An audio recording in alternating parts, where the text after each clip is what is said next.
40 minutes, I could teach you about every kind of disease that might influence behaviour.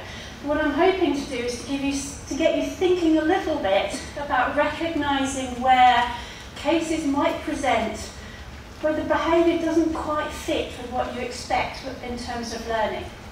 So that's really my aim for this. Certain management tasks we need to do in a more hands-off, restraint-free approach, and how we can strengthen that bond between caregiver and cat. And I say caregiver because I'm not talking just about the owner, but for those of you in rescue situations as well, the person that's providing care for that cat. Sometimes it's quite apparent who likes who in a multi-cat household.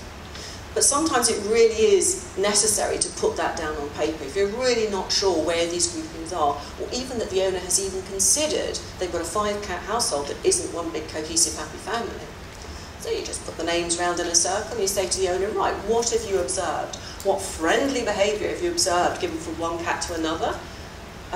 Who's the giver, who's the receiver? Is it reciprocated? On its own in terms of its survival.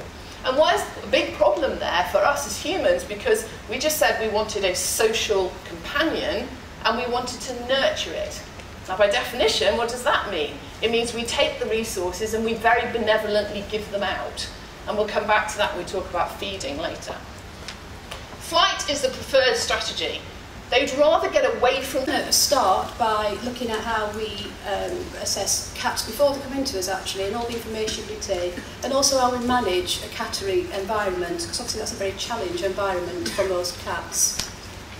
Often a lot of focus and emphasis is placed on this classical conditioning process when discussing clicker training. But actually the clicker's real power as a training tool is that once classically conditioned, it assists operant reinforcement by acting as a bridging stimulus.